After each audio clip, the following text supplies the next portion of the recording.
All right, how's everybody doing this fine afternoon? Well, we haven't read some David Copperfield in a while, so I thought we'd better read chapter 20 today. If this is your first time watching, this is not just going to be a typical reading of the chapter, because the purpose of this is to discuss vocabulary. Vocabulary. Let me turn this off. Uh-oh, echoes. Okay. The purpose of this is to discuss vocabulary, learn new vocabulary words, think about the lines that are being said, and discuss interesting phrases, things that might be useful to you in your daily life. So if you are watching this live with me, then I encourage you to ask questions. I really do want you to ask questions. That's what makes watching this video interesting, that we talk about what is being said or the meaning of sentences. So let's start reading chapter 20 of David Copperfield. The title of this chapter is Steerforth's Home. In chapter 19, he's already grown up. Most of the story, Davy has been around 8 or 10 years old. He's had a very difficult childhood, but his aunt rescued him from his horrible childhood, and she sent him to school. So he went to a very fine school, became very educated, and now he's an adult. He's 18 or 19 years old, and his aunt said, well, it's time for you to decide what you want to do in life, but before you do that, why don't you go visit Peggotty? Peggotty is the servant of the house where Davy grew up, but she's more than a servant. She's kind of like his grandmother, and she loves him very much, and she's known him since the day that he was born, and he loves her very much. And she married someone and moved off to a seaside town. I think Yarmouth is where she lives. So Davy is going to visit Peggotty and think about what he wants to do, what he wants to study for, or what he wants his career to be. So this is his first big time out on his own. So he's taking the coach. This is 170 years ago. So he's taking the horse, like the equivalent of a bus or a train 170 years ago, to London. And he decides to spend a few days in London. He's staying in a hotel, and he goes and sees this amazing show, and then he goes and has dinner very late at night, and he meets Steerforth. And Steerforth is an old friend of Davy's from the time that he was in school. When Davy was a little boy, his father died. Well, his father died before he was born. And he was born to his mother, who was a widow. That's called a widow when your husband dies, and you're a woman. If you're a man, it's a widower.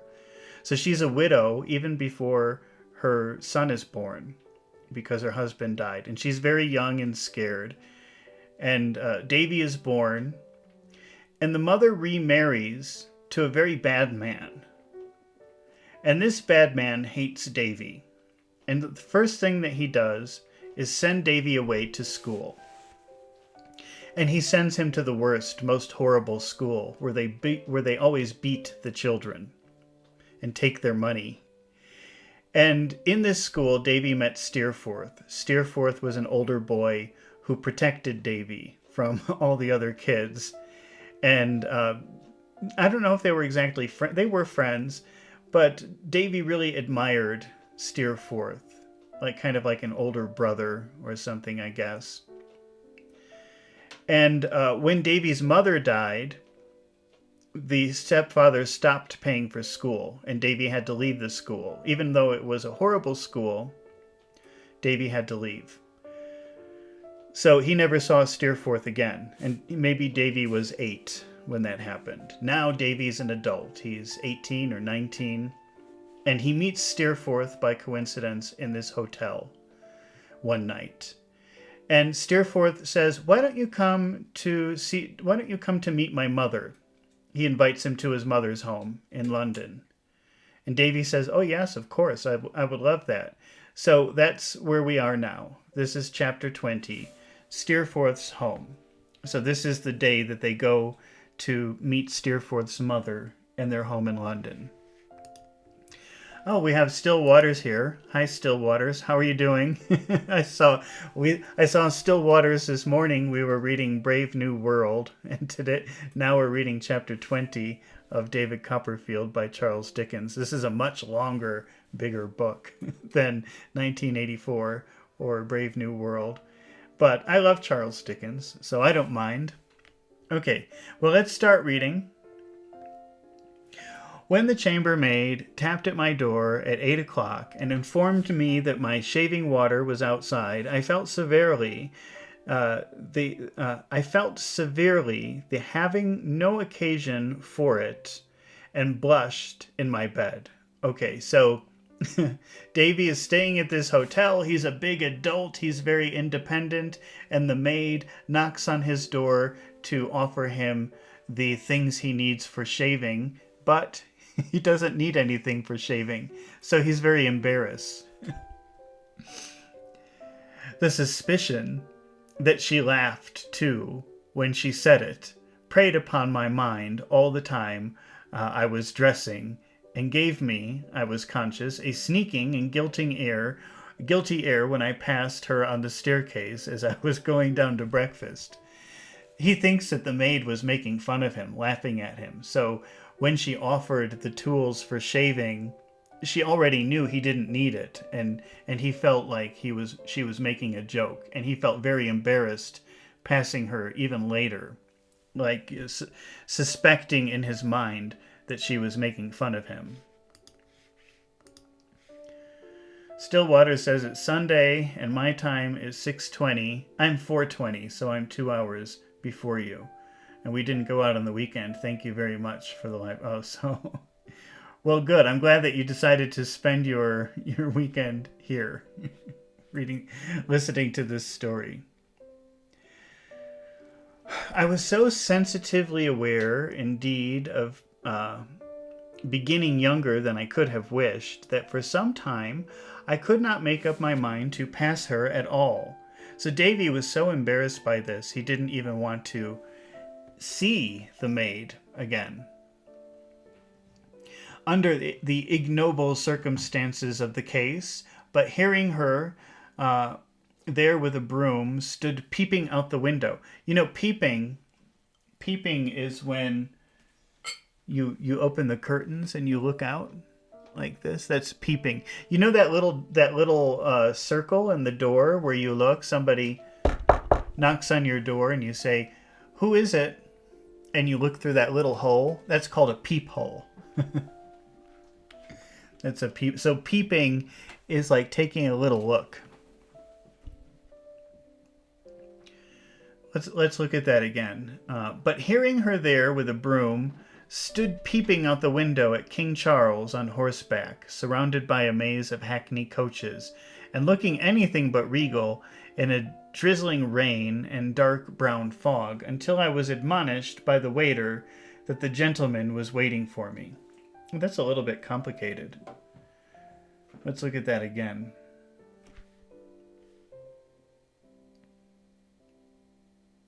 I was so sensitively aware, indeed, of being younger than I could have wished.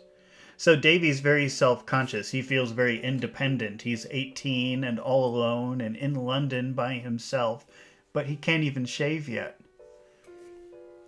And he's embarrassed by that. That's what he's saying.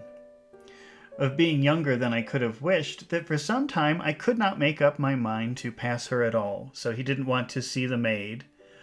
Under the ignoble circumstances of the case, but hearing her there with a broom, it's not clear to me who stood peeping out the window. And I'm sure that he wasn't peeping at King Charles. I'm not sure what this peeping out the window at King Charles on horseback. I'm not sure what that means, why he's saying that. Surrounded by a maze of hackney coaches and looking anything but regal in a drizzling raincoat, in the drizzling rain and a dark brown fog, until when you're admonished by someone, that means that they're upset with you, they're angry with you. So the waiter admonished him. The man is waiting for you. So I think what he's saying though is that he's looking out the window.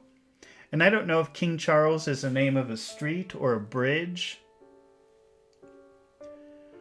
Or maybe it's a statue. Maybe wherever he is, there's a statue of King Charles. So he's peeping out the window, looking at a statue of King Charles on horseback, surrounded by a maze of hackney coaches. That's a type of coach. And looking anything but regal. Regal is an adjective that means like looking like a king or a queen. So he wasn't looking like a king or a queen. He was looking very bad because it was... No, maybe he's talking about the statue. You would expect the statue to look regal because it's a statue of a king. But because of the rain and the dirt and the coaches and the horses, it didn't seem regal at all. It didn't seem like a king.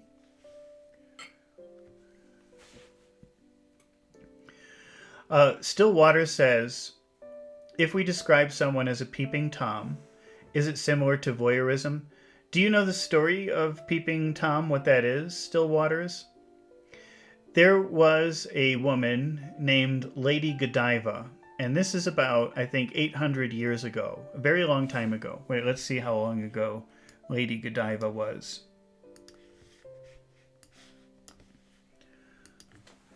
Lady Godiva. Maybe you've seen in the shopping mall Godiva chocolates. Uh-oh, my keyboard is not working. I have to rearrange things here for a minute. Oh, Stillwaters knows the story. Yeah, well, now that I'm telling it, just in case somebody else is watching this at some point, Lady Godiva was upset because they were raising taxes or something like that. And to protest, she decided to ride her horse with no clothes on through the town. And obviously nobody watched her doing it because they were embarrassed. But supposedly there was one person who did do it, and his name was Tom. So that's a peeping Tom. He looked and watched as she rode through the town naked. Something like that. Okay. Yes, so that's a peeping Tom. And but peeping itself is not bad. Like I said, if you have that little hole in the door where you say, "Who is it?" That's a peephole. So peeping is only bad if you're not supposed to be looking. Okay. It was not in the coffee room that I found Steerforth expecting me, but in a snug private apartment. Remember, snug means like warm and comfortable, a very nice, warm, comfortable feeling. So instead of waiting for Davy in a public room, like a coffee room, Steerforth was waiting in a snug private apartment, red curtained and turkey carpeted. I wonder what that means, turkey carpeted.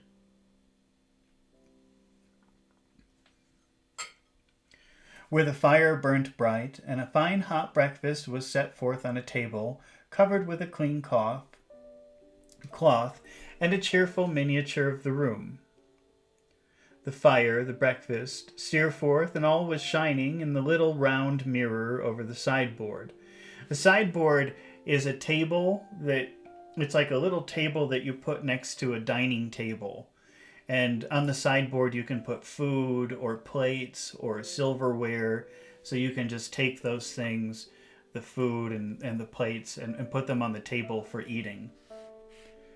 I'll just take a look at a picture of a sideboard. It's just a piece of furniture, and mostly decorative now. I think it had a purpose before, but not so much now. I'm just trying to... All of these are decorative that I'm finding. Okay, here's a traditional sideboard.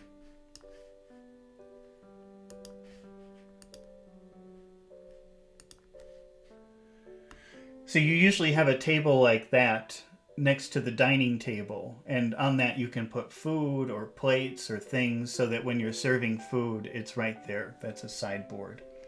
And probably in these drawers or cabinets you'll find plates or things for the table.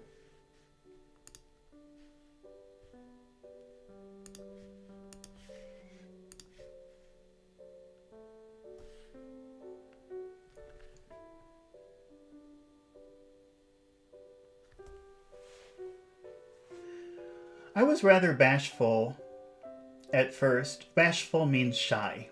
I was rather shy at first. Steerforth, being so self-possessed and elegant and superior to me in all respects, age included. But his easy patronage soon put that to rights. I think earlier this morning we were talking about patronizing, and when we were looking at Brave New World this morning, they said the students were looking at the children with patronizing smiles. When you're patronizing someone, you're looking down on them. So if you have a patronizing smile, it's kind of you're smiling, but there's kind of hate behind it. And the reason those students were smiling at the children patronizingly was because they felt too close in age. They could remember being that young, and they were embarrassed. So they kind of hated those kids because they remember what it felt to be like them. But here, patronage is a little bit different. Patronage is when somebody important takes notice or becomes friends with somebody lower than them, somebody who's clearly lower than them. So, that website Patreon, where you can contribute money to people who you like, if they produce content or something like that. The reason it's called Patreon is because patronizing someone also has the meaning of like somebody with more money helping somebody with less money. So artists usually have a patron. So that's like somebody who supports them financially because they like their art. Or that's how it was 100 years ago. I'm not sure if it's still like that.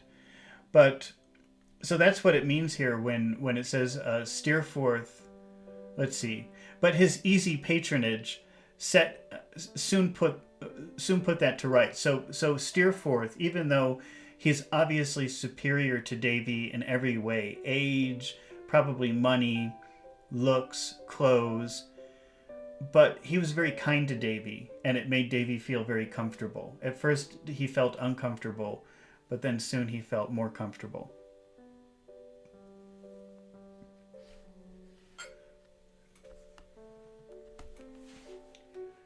I could not enough admire the change he had wrought in the golden cross, or compare the dull, forlorn state I had held yesterday. To be forlorn means to feel abandoned, to feel hopeless.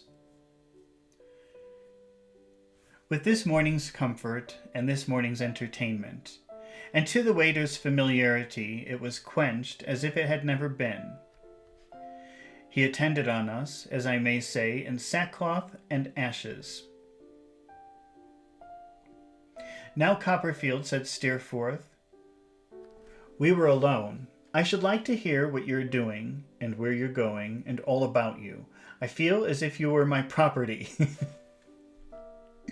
Glowing with pleasure to find that he had still this interest in me, I told him how my aunt had proposed this little expedition, and that I had before me, and whither. Let me read that again. I told him how my aunt had proposed this little expedition that I had before me. So this trip that I'm about to take, and whither it tended. Whither is a word it's an old word that you don't have to worry about. People don't use it anymore, but that means to where. So I told him about this trip my aunt suggested, and I told him to where I was going. As you are in no hurry, then, said Steerforth, come home with me to Highgate and stay a day or two. You will be pleased with my mother. She is a little vain and prosy about me, but you can forgive her, and she will be pleased with you. Vain means, if you're a vain person, it means that you love yourself too much. So vanity is when you enjoy yourself too much. Steerforth is saying, my mother is a little vain about me, which means she loves me too much. She's too devoted to me. That's kind of what it means here. And what was the other word? Prosy? Well, we better look and see what that means. Prosy. I know what prose is, but I have never seen prosy as an adjective. Let's see.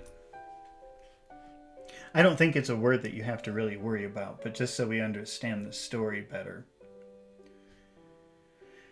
Let's see. Prosy. An adjective showing no imagination, commonplace, or dull. I'm not sure how that fits into the story, to be honest with you. I wonder if that meant something different 170 years ago.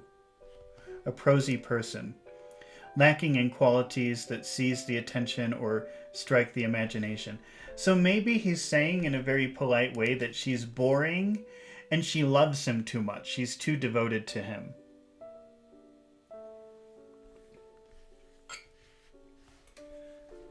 She's a little vain and prosy about me, but you can forgive her, and she will be pleased with you.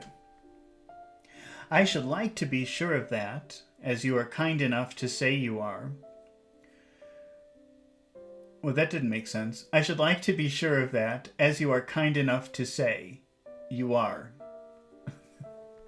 Oh, said Steerforth, everyone who likes me has a claim on her. That is sure to be acknowledged. So Davy is saying, Steerforth is saying, anybody who likes me, my mother loves, because his mother's very, very devoted to him. So if you like Steerforth, you have something in common with his mother, and she immediately likes you. Then I think I shall be a favorite, said I. So Davy is saying, then she'll really like me because I just love you, Steerforth. Good, said Steerforth. Come and prove it. We will go and see the lions for an hour or two. It's something to have a fresh fellow like you to show them to, Copperfield, and then we'll journey out to Highgate by coach. Well, it sounds like they're going to a zoo to visit lions, which, if you think about it, 170 years ago in England, that would be a very impressive thing to do. And Steerforth is saying, I love to show new people the lions, to see their reaction. I could hardly believe but that I was in a dream, and that I should wake presently in number 44 to the solitary box in the coffee room and the familiar waiter again. Now Davy is very inexperienced, and this is his first time since he ran away that he's been on his own, and he's very proud of himself, because when he came to see his aunt, he was dressed in rags, very poor, very desperate. He had walked 1 week from London to Dover, where his aunt lives. He was starving, he was dirty, he was pathetic, and he was just a 10-year-old boy. But then his aunt took care of him, gave him clothes, sent him to school, and a very good school. And now he's a very educated, elegant young man. And when he was going to London for the first time alone, he took the very same road that he walked when he was a little boy. So he remembered all of the places where he stopped and all of the horrible things that happened to him along the way. And he could just remember that from the safety of the coach, dressed very nicely with a lot of money in his pocket and no worries in the world. And he's thinking, wow, everything's changed so much and I'm so smart and mature now. But when he arrives in London, he realizes he's still a very inexperienced person. When he rented the room at the hotel, they gave him the very worst room and charged him a lot of money for it. The waiter gave him the worst wine and charged him a lot of money for it, and the worst food. And when Steerforth saw this, he said, you change him to the best room. And, and because Steerforth knows how to order people around, they said, "Oh, yes, definitely, sorry." And they moved Davy to the very best room and gave him the very best things and the very best wine, because Steerforth knows how to get things done, and Davy still doesn't have any experience. So that is why in this story, it's saying, I feel like it's a dream and I'm going to wake up in room 44. That's the horrible room where he stayed the first night. And the waiter will be very familiar with me, meaning the waiter will be, in a way, rude to him, not respect him. Now the waiter respects him because Steerforth made him respect him. But before Steerforth, he was treated badly by everyone in the hotel. Not badly directly, but they just disrespected him in every way, giving him the worst and charging him the most because they knew that he was an inexperienced boy. So let's reread that. "I could hardly believe that I was in a dream, and that I should wake presently in number 44. That's the bad room. To the solitary box." So he's even describing the room as just a box. "In the coffee room, and the familiar waiter again." Oh, solitary box in the coffee room. Maybe that means like the solitary booth in the coffee room. Sorry. "After I had written to my aunt and told her of my fortunate meeting with my admired schoolfellow and my acceptance of his invitation, we went out in a hackney chariot and saw a panorama." They keep mentioning this word hackney. It's just a type of coach, but since they keep mentioning it, we might as well take a look at a picture of one, just so we know. Hackney coach.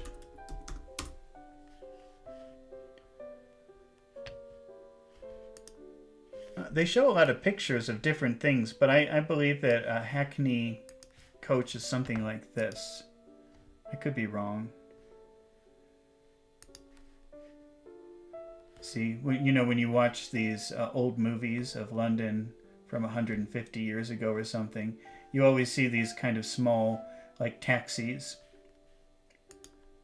And he called it a chariot. So again, a chariot has two wheels. So that's probably what it is. Okay, let's keep going here.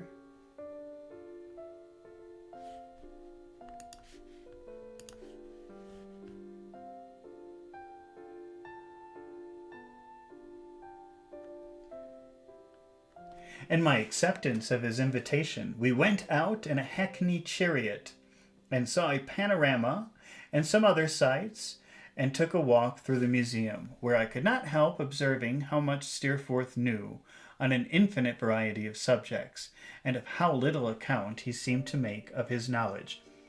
So Davy was very impressed when Steerforth gave him a tour of all the museums and was able to talk about all the things that he knew. But another impressive thing about Steerforth was it didn't seem like he was too proud about it. He didn't make a big deal about it. He just told Davy these things to inform him, not to show off.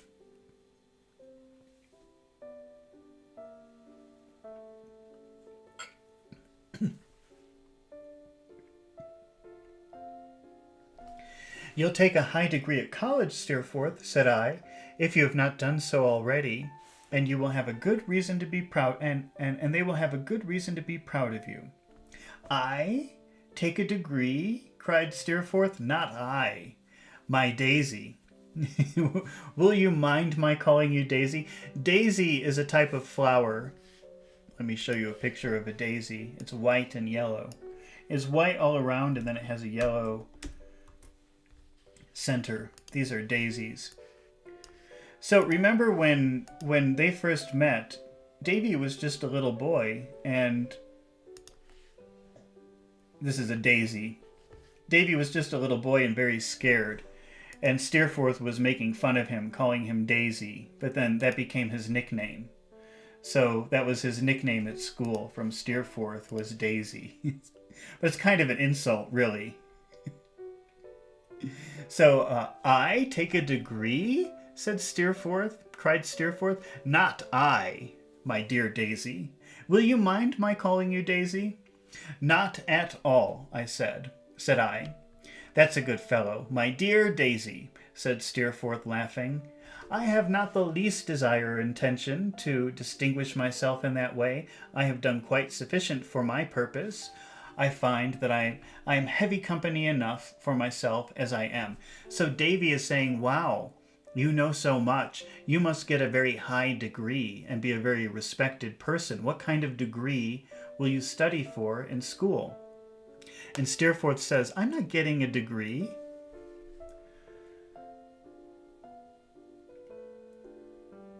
But the fame I was beginning... Oh, you romantic Daisy, said Steerforth, laughing still more heartily. Heartily means like very healthy, very strong, so a very big laugh. Why should I trouble myself that a parcel of heavy-headed fellows may gape and hold up their hands? Let them do it to some other man. There's fame for him. Wait a minute. There's fame for him. He's welcome to it. So Davy is saying, but if you got a degree, you could become very famous. And Steerforth says, I don't want to be famous. I don't care about that. I don't like these people. Let them find someone else to admire. I was abashed. Abashed is like shocked. I was abashed at having made so great a mistake, and was glad to change the subject. Fortunately, it was not difficult to do. Steerforth could always pass from one subject to another with a carelessness and lightness that were his own. Lunch succeeded to our sightseeing, and the short winter day wore away so fast that it was dusk when the stagecoach stopped. A stagecoach is like a bus, like a bus, but it's moved by horses, and much smaller. It was dusk when the stagecoach stopped with us at an old brick house at Highgate on the summit of a hill. The summit of a hill is like the top of the hill. An elderly lady, though not very far advanced in years, with a proud carriage and a handsome face, was in the doorway as we alighted, and greeting Steerforth as my dearest James, folded him in her arms. To this lady he presented me his mother, and she gave me a stately welcome. Stately welcome means like a very formal welcome. The kind of welcome that you would receive if you were a government official visiting another government official. Very formal, very elaborate, very dignified. It was a genteel, old-fashioned house, very quiet and orderly. From the windows of my room, I saw all London lying in the distance like a great vapor. Vapor is like steam. So, I don't know, maybe because of the rain, and from the distance, you could just see waves of buildings. I'm not sure why he says it like that. With here and there some lights twinkling through it. I had only time, in dressing, to glance at the solid furniture, the framed pieces of work, done, I supposed, by Steerforth's mother when she was a girl. So there are, while Davy was dressing for dinner, he noticed that there was some framed work. He doesn't say paintings, and a lot of times ladies back then, they used to make things with stitch work. And I wonder if that's what he's talking about. Let's see, stitch work. Needle, or maybe they call it needlework. Something like this, maybe. I doubt it was like this. It's probably much nicer. But because he doesn't say paintings, I'm kind of imagining something like this, done with a needle and thread.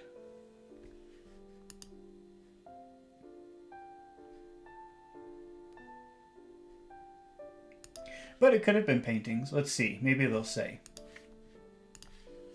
Let's reread that.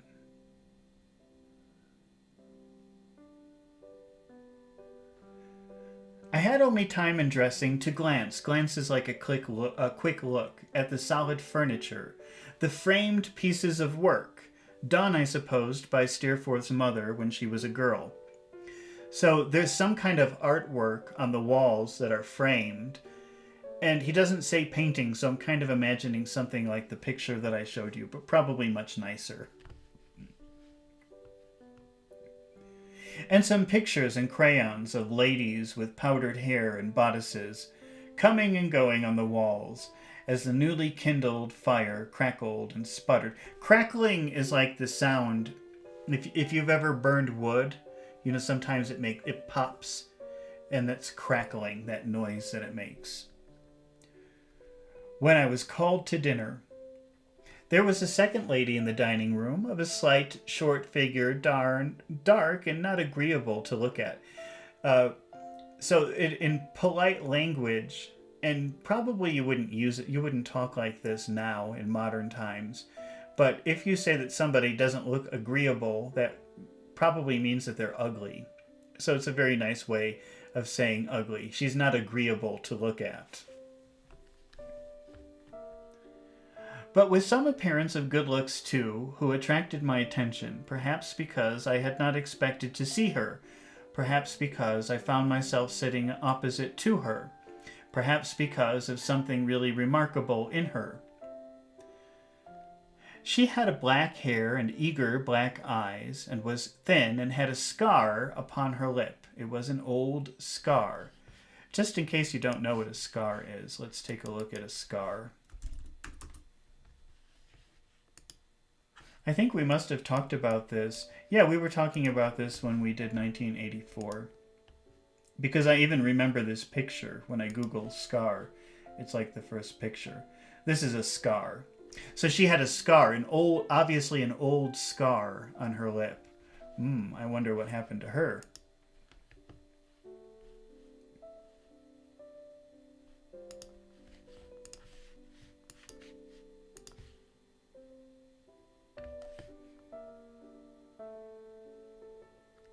It was an old scar. I should rather call it a seam. Well, by the way, a seam is this. Now, this is not seam, S-E-E-M, which means like appears, but this is S-E-A-M. And this is a seam. A seam is where two things meet or are held together. These are seams. S-E-A-M. So the scar, according to Davy, the scar looked more like a seam. So maybe she was injured and the doctors repaired her injury. Something like that.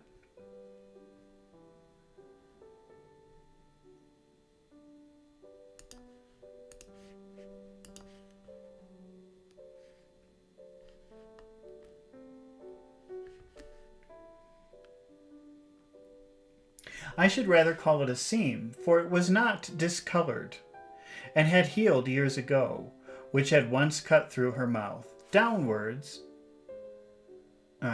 towards the chin, but was now barely visible across the table, except above on her upper lip, the shape of which it had altered. I concluded in my own mind that she was about 30 years old, and she wished to be married. She was a little dilapidated. Dilapidated means in bad shape, not looking very good. Like a house. So let's take a look at a dilapidated house. Dilapidated house. Here's a dilapidated house. So I think Davy does not like the way that she looks. Here's a dilapidated house. So that's a house in very bad condition. It doesn't look good. It's in bad shape. It's dilapidated.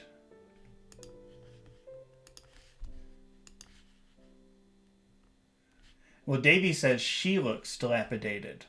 She looked a little dilapidated, like a house, with having been so long to let. Oh, so to let means to rent. House to let means house to rent. So imagine if you're trying to rent a house for many years, but no one ever rents it, and you never go there, and you never clean. things start to fall apart because nobody's living there. It gets dirty. It gets a little bit dirty. It gets a little bit old looking, a little bit tired looking. So that's what Davy is comparing this woman to. A house that has been too long to let, meaning a house that's been sitting there empty, waiting for someone to rent it and live in it. Okay, let's see. Yet had, as I've said, an appearance of good looks. So she was pretty. There was something about her that was attractive. But because of this other thing, this we call it an aura, A-U-R-A. It's kind of like an invisible thing. And now we have to look at the word aura.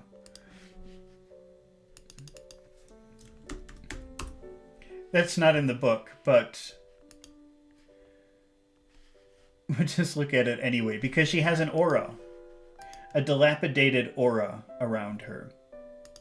So the aura is kind of like the energy that surrounds you. That's your aura. You see the different colors, the red, the orange, the yellow. But you can use that. If I said she had a dilapidated aura, people would understand what that means. She doesn't look dirty. She doesn't look like she doesn't take care of herself, but you get that energy from her.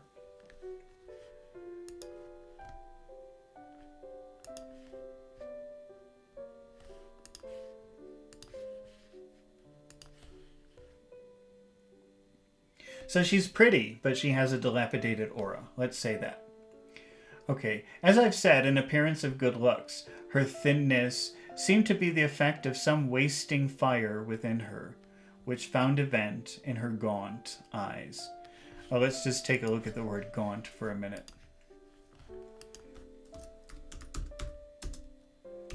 I think I've looked that word up before, but I just don't remember how to define it. Lean, haggard, especially because of suffering or hunger. So if somebody is suffering or hungry or getting old, and it's starting to show in their face, you can say that they look gaunt. It isn't a terribly common word, but you might hear it sometimes.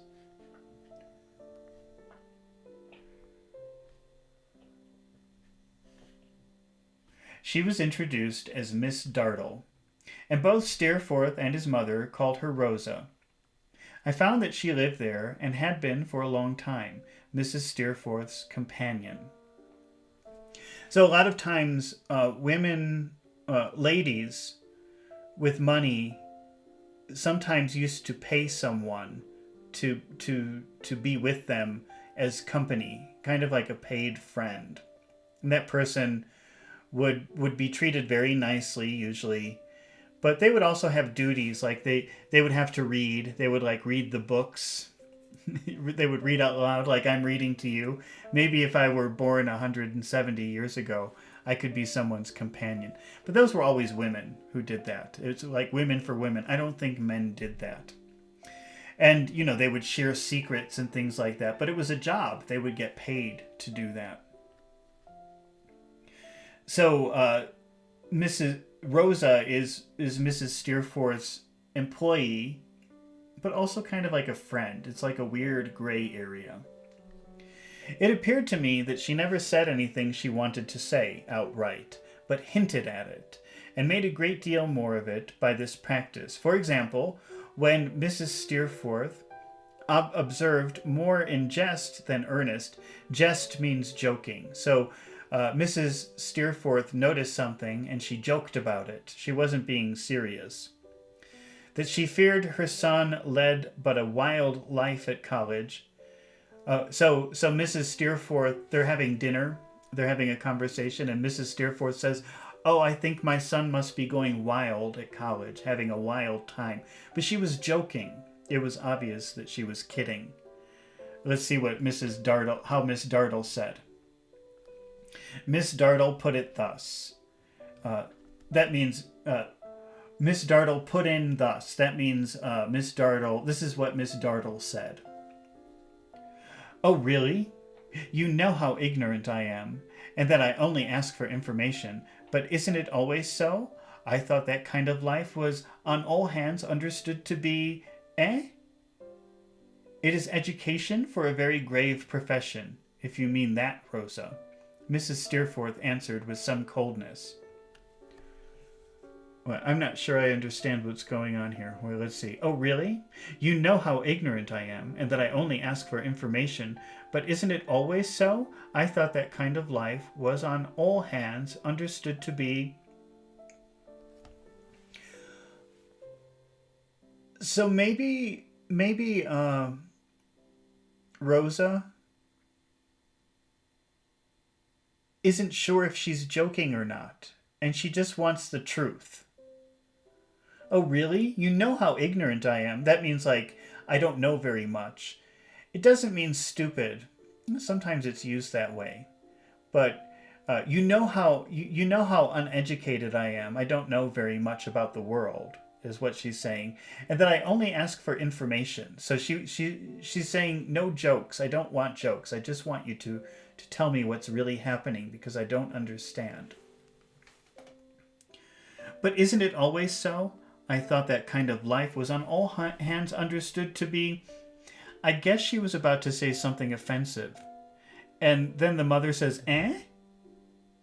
It is education for a very grave profession, if you mean that, Rosa.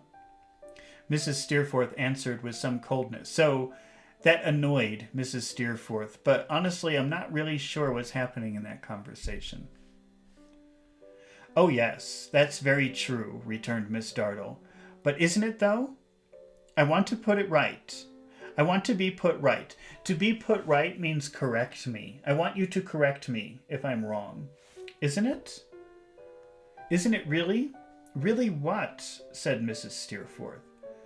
Oh, you mean it's not? Returned Miss Maybe that's the point of this conversation. She never gets to the point, and it's annoying to talk to her, because this is a very annoying kind of conversation. Well, I'm very glad to hear it. Now I know what to do. That's the advantage of asking. I shall never allow people to talk before me about wastefulness and profligacy. We have to look up that word, profligacy. These are not words that we need to concern ourselves with, but just so we understand. Profligacy. Reckless extravagance or wastefulness in the use of resources. Let's see. I shall never allow people to talk before me about wastefulness and profligacy and so forth in connection with that life anymore. That's a very confusing conversation.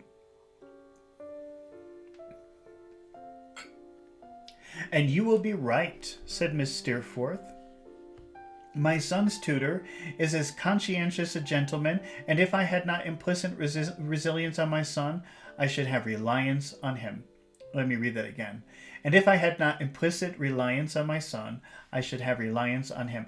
So Mrs. Steerforth is making a joke about her son partying while in school, and Rosa takes it seriously and says, oh, really? He's doing that? I'm surprised, because I thought people who were studying that profession would never act that way. And the mother's like, take it easy, I'm just kidding. And I have complete faith in my son. He would never act like that. And anyway, his tutor, his teacher, who he spends a lot of time with, he's an excellent person. So even if my son were to behave badly, I have faith also in the teacher that he would never allow such a thing. Well, so it starts to make a little bit of sense. Okay, I have to take a 1-minute break, and I will be right back, okay?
All right.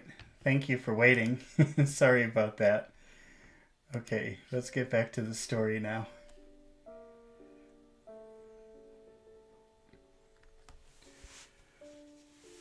"And you will be right," said Mrs. Steerforth. "My son's tutor is a conscientious gentleman."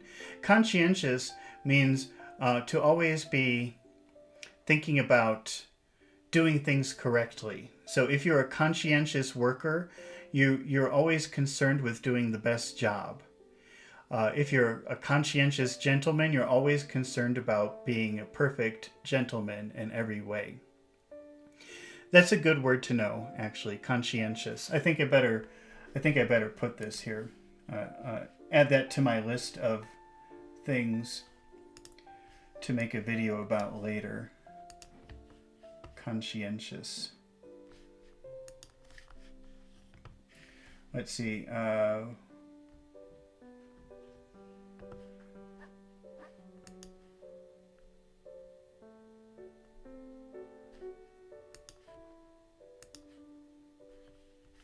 What's going on here? Wait, let me... Oh, I don't know. I can't figure it out right now. All right, let's just go back. So, but conscientious, that's a good word to know. That means always being concerned about doing the right thing. Dear me, conscientious, is he? Really conscientious now? Mrs. Dartle sounds like a very annoying person. Yes, I'm convinced of it, said Mrs. Steerforth. How very nice, exclaimed Mrs. Dartle. What a comfort, really conscientious. Well, I shall be quite happy in my opinion of him from this time. You can't think how it elevates him in my opinion, to know for certain that he really is conscientious. She's just annoying. So now I really like this tutor, this teacher of Steerforth's, because he's always concerned about being perfect, about doing the right thing. Her own views of every question and her correction of everything that was said to which she was opposed, Miss Dartle insinuated in the same way sometimes I could not conceal from myself with great power, though in contradiction even of Steerforth. An instance happened before dinner was done, Mrs. Steerforth speaking to me about my intention of going down into Suffolk. I said at hazard how glad I should be if Steerforth would only go with me, explaining to him that I was going to see my old nurse and Mr. Peggotty's family, and reminded him of the boatman whom he had seen at school. Oh, that bluff fellow, said Steerforth. He had a son with him. While they were at school, while Davy was in that horrible school where they would beat him, and he was very sad and alone, and his mother had died. Actually, I think that visit happened right after he heard the news that his mother had died. I don't remember. That was quite a while ago that we read that chapter. But anyway, Davy was at this horrible school where they beat him. And Peggotty's brother... Well, just in case you weren't following the story earlier, sometimes Davy would go visit this servant's family. Because remember, the servant is kind of like a grandmother to Davy, and he loves her very much. And during a very uncomfortable time, when Davy's mother was thinking about marrying this other man, they sent Davy away, but there was nowhere for him to go. So they sent him away to Peggotty's family. Peggotty is the servant. And actually, when Davy returned, that's when he heard the news that they got married or were getting married. But so he spent like a month with Peggotty's family. Her brother is a fisherman. And they live in a really cool place. There's an old boat, a big boat, that came up onto the beach. That's called a shipwreck. And they turned that into a house. So Peggotty's brother, who's a fisherman, lives in this old shipwreck Wait, let's take a look at a shipwreck. I'm just going to look for a picture of a beached shipwreck.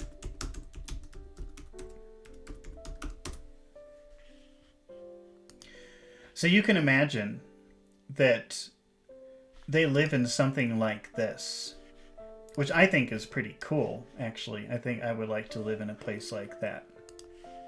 Let's see. Here's a picture.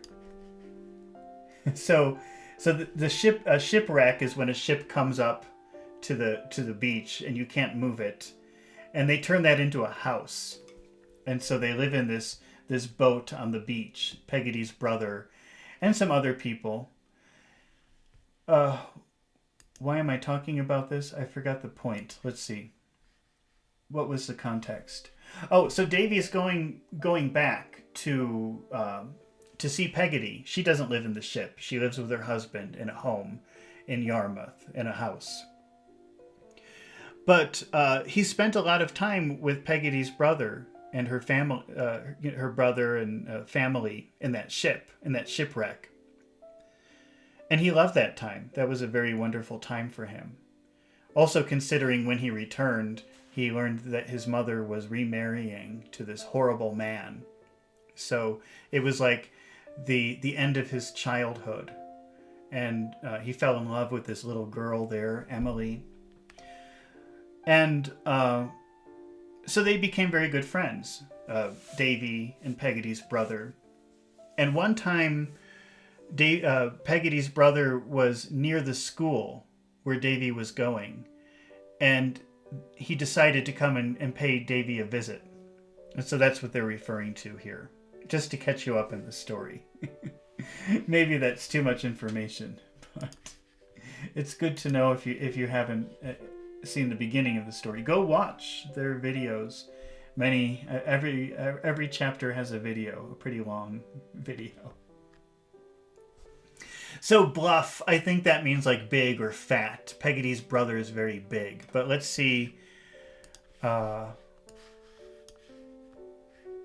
don't think they use bluff in that way anymore. But let's see. Bluff meaning. Let's see if we can get something like that.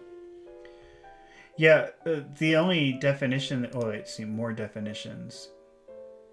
The only definition that you get now is about lying. Oh, good-natured. Direct in speech or behavior, but in a good-natured way. So maybe that's what it means here. It's not common. I don't think that you would use that now. People wouldn't know what you mean if you call someone a bluff person. But that could mean like a very honest person, but in a nice way. Or plain spoken, meaning simple, using simple words. Okay, let's see. Oh, that bluff fellow, said Steerforth. He had a son with him, hadn't he? No, that was his nephew, I replied, whom he adopted, though as a son. He has a very pretty little niece, too. That's Emily. Davy is in love with Emily, whom he adopted as a daughter. In short, his house, or rather his boat, because remember, they live in that shipwreck on the beach. For he lives in one, on dry land, is full of people who are objects of his generosity and kindness. Peggotty's brother is a very, very nice man. And because being a fisherman is a very dangerous job, people die doing that job, especially 170 years ago. And Peggotty's brother takes care of the people who remain. There's a little girl, Emily, that's his niece. But I guess because the brother died. There's an old woman, Mrs. Gummidge. Her husband died, and now she's all alone.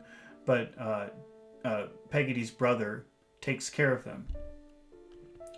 He takes care of them all. He's a very nice person. Everybody really loves him.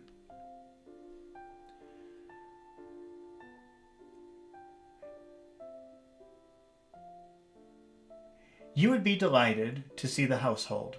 Should I? Said Steerforth. Well, I think I should. I must see what can be done. It would be worth a journey, not to mention the pleasure of the journey with you, Daisy. To see that sort of people together and to make one of them. My heart leaped with new hope of pleasure, but it was in reference to the tone in which he had spoken of that sort of people, that Miss Dartle, whose sparkling eyes had been watchful of us, now broke again. "Oh, but really? Do tell me, are they, though?" she said. Wow, she's really annoying. Imagine Steerforth's mother pays her to be her friend. Why would you pay someone to be your friend who's that annoying? Are they what? And who are what? Said Steerforth. That sort of people. Are they really animals and clods? And being of another order? I want to know so much. Why, there's a pretty wide separation between them and us, said Steerforth. So Mrs. Dartle is saying, because these are poor people, and Steerforth and his mother are obviously very rich people, and Davy was born into a pretty well-off family, but he had encountered some difficult times. But then once his aunt rescued him, he was doing well again. He stayed in a very nice home, and he went to a very good school and got educated. And so when Steerforth says, "Oh, those are wonderful people," Mrs. Dartle is saying, "Are they? Are they really, though? They're so different from us." "Why, there's a pretty wide separation between them and us," said Steerforth with indifference. So indifference means, I don't care. Yeah, okay, so there's a separation. Who cares? There's a difference. They're not to be expected to be as sensitive as we are. Their delicacy is not to be shocked or hurt. They're wonderfully virtuous, I dare say. Some people contend that for that at least, and I am sure I don't want to contradict them, that they have not very fine natures, and they may be thankful that, like their coarse, rough skins, they are not easily wounded. So Steerforth is saying, and I think he's saying this to Miss Dartle, because Miss Dartle is saying, "Are you really going there to see these people?" And Steerforth is saying, well, maybe they're not sensitive like us. And when he says like us, he's talking to her, saying, you're a very sensitive, easily offended person. I think something like that. Werder Petrovich says, "Are you American?" Yes, I am. I'm from the Chicago area. I live in Mexico now, but I was born and raised in the Chicago area in a small little town.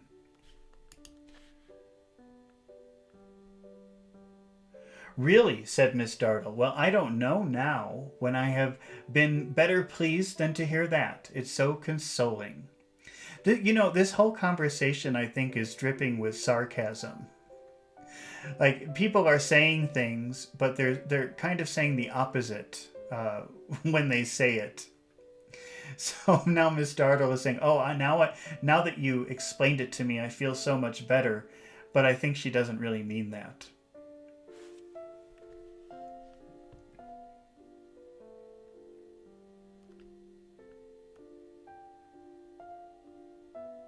It's such a delight to know that when they suffer, they don't feel. Sometimes I've been quite uneasy. So Steerforth is saying they're poor, but they're very nice. They're not as sensitive as we are. But Miss Dartle doesn't understand that, and she's saying, well, I'm glad that when they suffer, they don't feel anything. So she has no idea what he's talking about.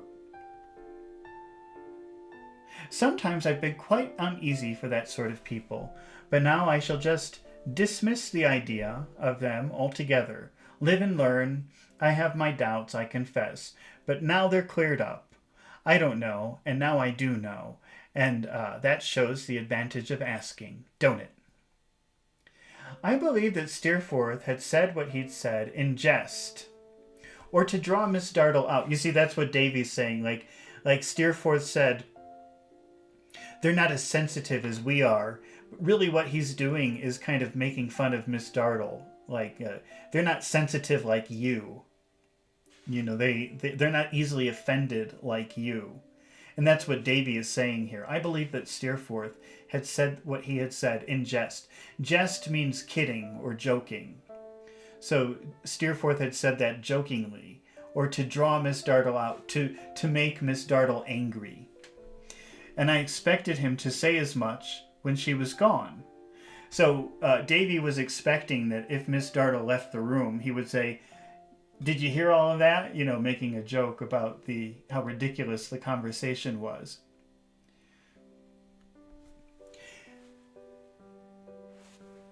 And I expected him to say as much when she was gone, and we two were sitting before the fire, but he merely asked me what I thought of her. So he said, "What do you think of Miss Dartle?" "Clever. She brings everything to a grindstone," said Steerforth, "and sharpens it, as she has sharpened her own face and figure these past years. She has worn herself away by constant sharpening. She is all edge." "What a remarkable scar that is upon her lip," I said. Steerforth's face fell as he paused a moment. "Why, the fact is," he returned, "I did that." "By an unfortunate accident?" "No. I was a young boy, and she was exacerbated with me." Exacerbated means frustrated. That's another way of saying frustrated. It's fancier. So you can say, "I'm really frustrated," or you could be extra fancy and say, "I'm really exacerbated." People still use that word, but you have to know that it's a little bit advanced, a little bit unusual. Werder Petrovich says he's from Russia. Where are you from in Russia, Werder? I've had students in Moscow, and what is the name of that place? No, I can't remember it. Oh, it'll come to me later, I think. Why can't I think of the name of that place? Oh, now it's annoying me. Okay, I'll think of it. It will pop into my head as I'm reading. Let's see. Steerforth's face fell and he paused a moment.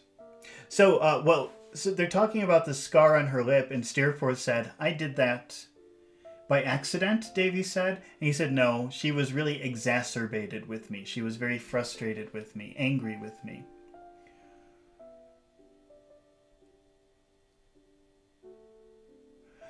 "I was a young boy, and she exacerbated me." He was angry at her. He was frustrated with her. "And I threw a hammer at her." Oh no. A promising young angel I must have been. I was deeply sorry I have touched on such a painful theme, but that was useless now. Davy loves Steerforth and admires him, but he doesn't seem like a very nice person. Because what kind of young boy throws a hammer at a woman?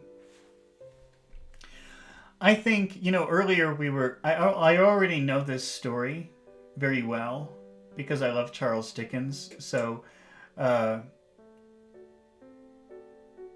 Chelyabinsk, that's the place I was thinking of, Werder Petrovich. I suddenly remembered it. It just popped into my head.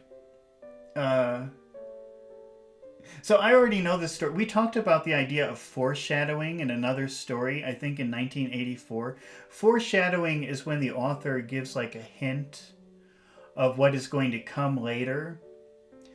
And I think you should consider this like foreshadowing. What kind of boy throws a hammer at a woman? Just think about that. I won't say anything else. No spoilers. "She has borne the mark ever since, as you see," said Steerforth, "and she'll bear it to her grave, if she ever rests in one, though I can hardly believe that she will ever rest anywhere. She was the motherless child of a sort of cousin of my father's. He died one day. My mother, who was then a widow, brought her to here to be company for her. She has a couple of £1,000 of her own, and saves the interest of it every year to add to the principal. There's the history of Miss Rosa Dartle for you. And I have no doubt she loves you like a brother," said I. Retorted Steerforth, looking at the fire. "Some brothers are not loved over much, and some love. But help yourself, Copperfield. We'll drink the daisies of the field in compliment to you, and the lilies of the valley that toil not, neither do they spin, in compliment to me. The more shame for me, a moody smile that had overspread his features cleared off as he said this merrily. Merrily means happily. And he was on his own frank, winning self again. I could not help glancing at the scar with a painful interest when we went into tea. It was not long before I observed that it was the most susceptible part of her face. Susceptible means weak, so that was the weakest part of her face. And that when she turned pale, that mark altered first and became a dull, lead-colored streak. A streak is like a line, lengthening out to its full extent, like a mark in invisible ink brought to the fire. There was a little altercation between her and Steerforth about a cast of the dice at backgammon. So backgammon is a game. I don't know if you know that game. We'll look at a picture. But casting is throwing. So let's see. Just in case you don't know what backgammon is, we'll take a look at a picture.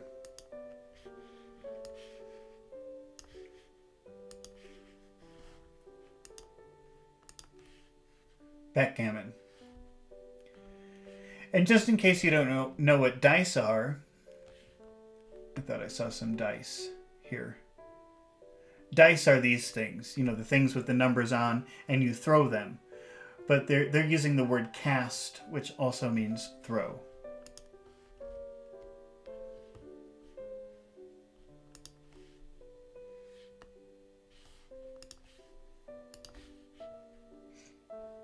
So they were playing a game of backgammon, it seems. I could not help glancing at the scar with a painful interest when we went into tea. It was not long before I observed that it was the most susceptible, weak part of her face, and that when she turned pale, the mark altered first and became a dull lead-colored scar, a lead-colored streak, lengthening out the full extent like a mark in invisible ink brought to the fire. There was a little altercation between her and Steerforth. An altercation is a fight, an argument. Between her and Steerforth about the cast of the dice at backgammon. When I thought her for one moment in a storm of rage, and then I saw it start forth like the old writing on a wall. It was no matter of wonder to me to find Mrs. Steerforth devoted to her son. She seemed to be able to speak or think about nothing else. She showed me his picture as an infant in a locket. A locket. Let me show you a picture of a locket.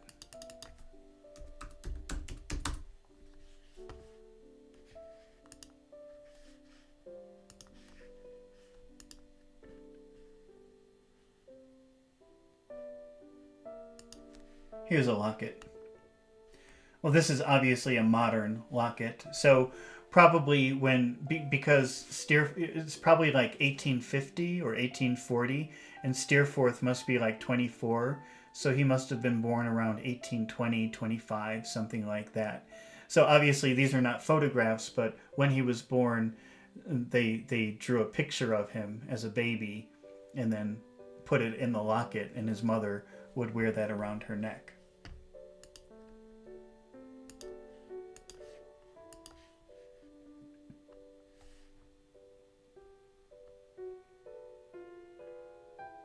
She showed me his picture as an infant in a locket with some of his baby hair in it. So also that locket, remember the heart that opens up?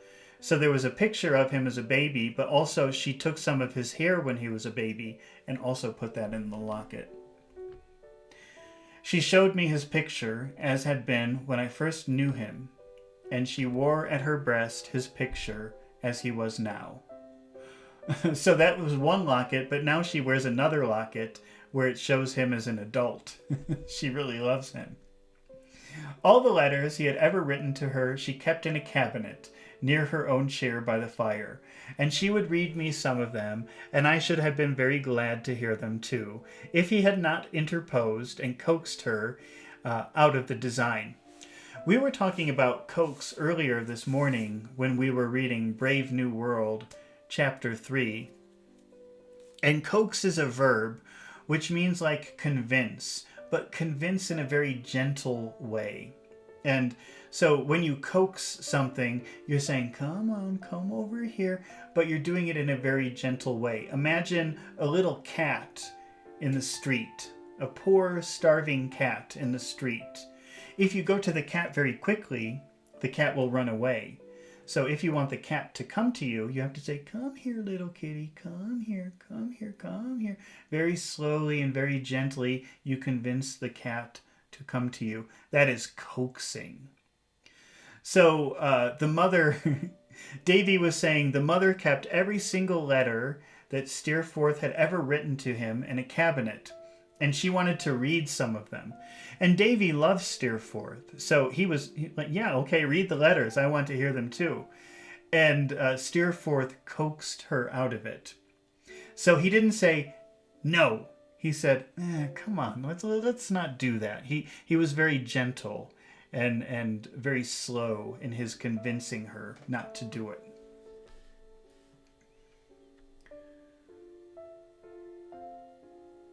So I should have been very glad to hear the letters, too, if he had not interposed, like interrupted or stopped the process, and coaxed her out of the plan, out of the design.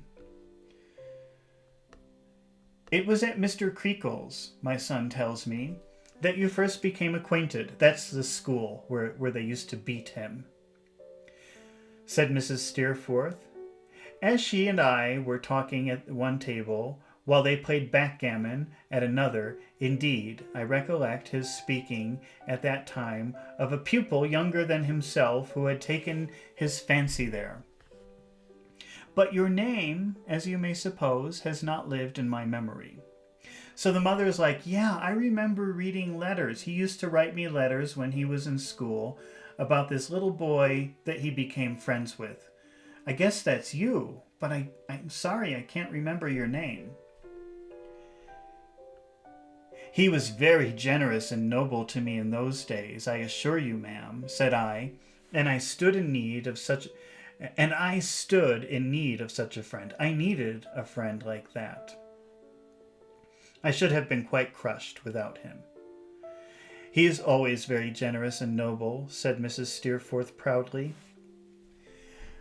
I subscribed to this with all my heart. God knows she knew I did, for the stateliness of her manner already abated towards me, except that when she spoke in praise of him, and then her air was always lofty.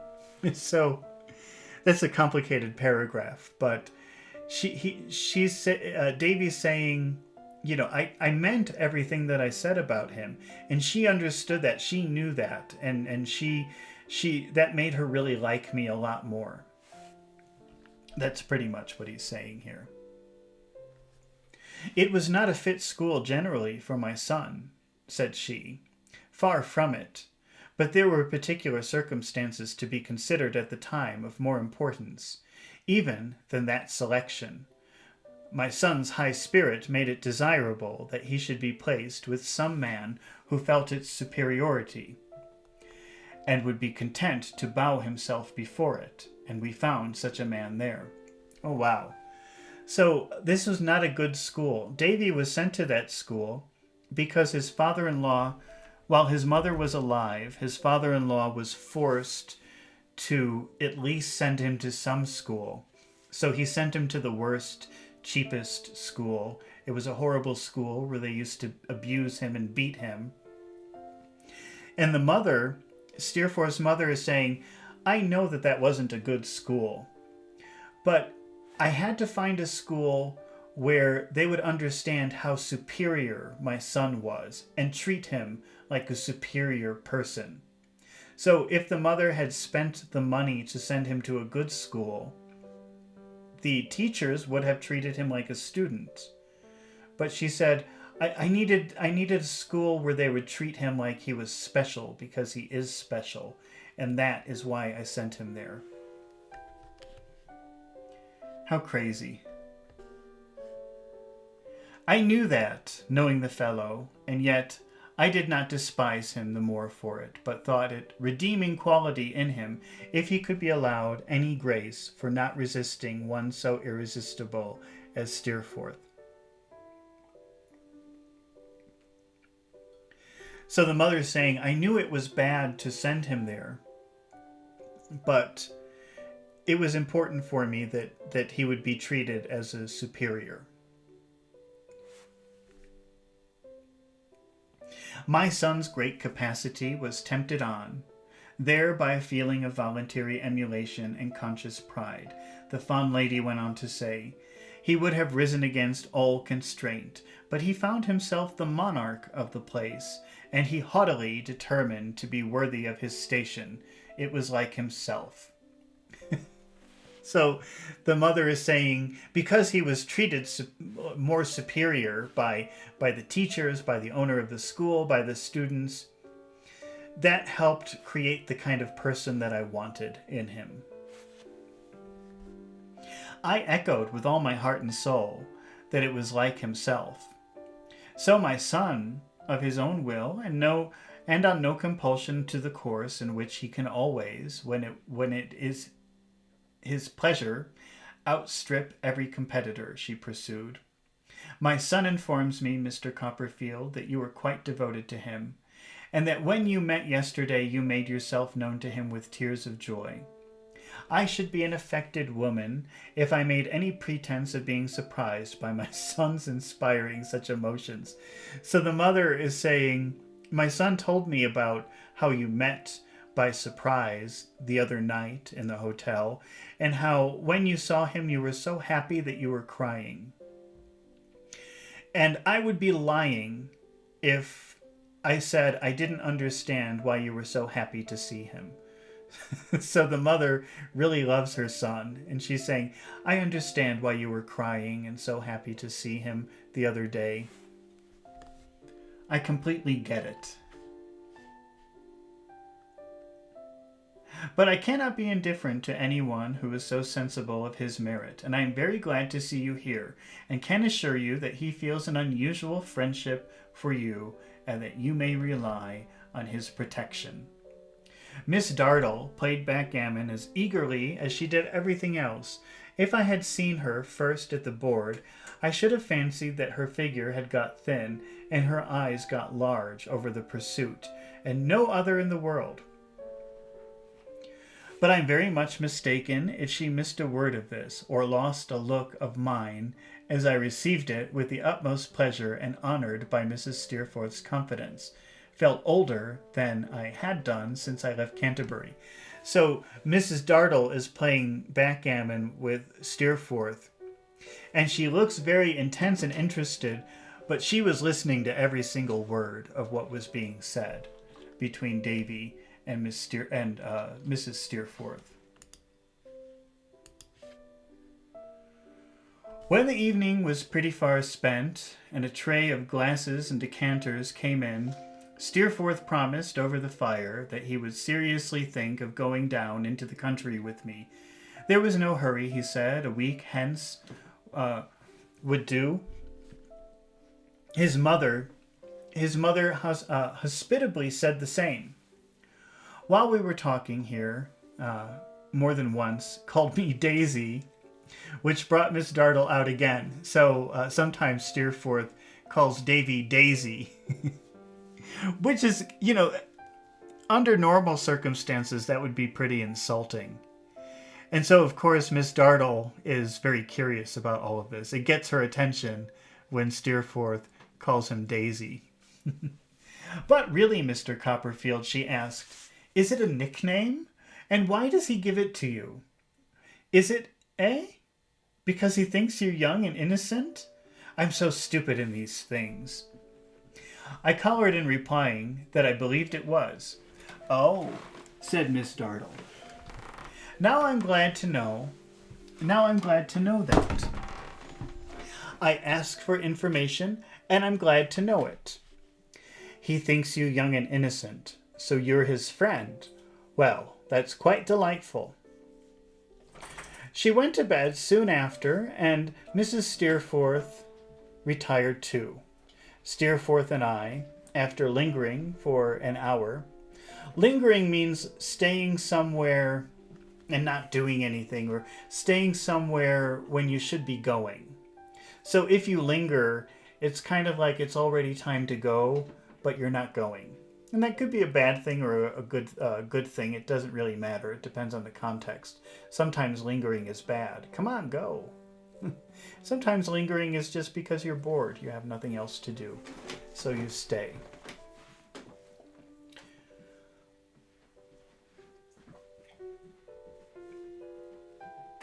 Steerforth and I, after lingering for half an hour over the fire, talking about Traddles and all the rest of them at Old Salem House, that's the school, that's the name of the school, went upstairs together. Steerforth's room was next to mine, and I went to look at it. It was a picture of comfort, full of easy chairs, cushions, and footstools. Worked by his mother's hand, and with no sort of thing omitted that could help to render it complete.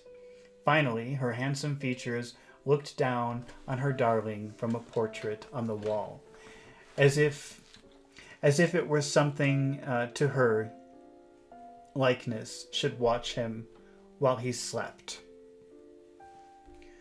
I found the fire burning clear enough in my room by this time, and the curtains drawn. To draw the curtains, I guess it could be either way. To draw the curtains maybe could be opening or closing, depending on the context. Wait, let's see. I just want to make sure about that. Draw curtains. Drawn curtains.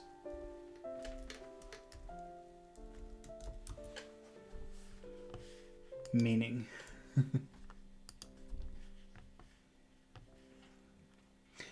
Does drawn curtains mean open or closed? Yeah, it can mean either. So it depends. So if you're drawing the curtains at night, that probably means closing the curtains. But if you're drawing curtains in the morning, that probably means opening the curtains.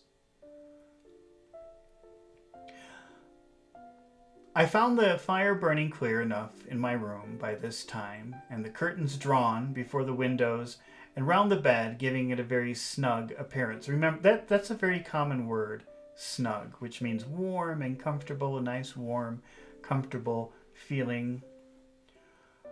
I sat down in a great chair upon the hearth. A hearth, that's the area around the fire. So if you have a fireplace, the hearth is the area immediately around the fireplace, around the fire. So I sat in a great chair upon the hearth to meditate on my happiness, and had enjoyed the contemplation of it over time, when I found the likeness of Miss Dartle looking eagerly at me from above the chimney piece. Wellington Cardoso says, I'm from Sao Paulo, Brazil. Well, hello, Wellington. I'm in Mexico myself. Let's see.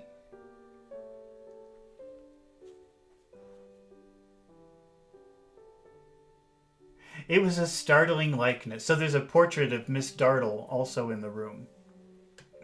And it was a startling likeness, meaning it looked exactly like Miss Dartle. Necessarily had a startling look. The painter hadn't made the scar. But I made it. So in the painting, there's no scar on her lip. But Davy said, I made it. He imagined it. He could still see the scar.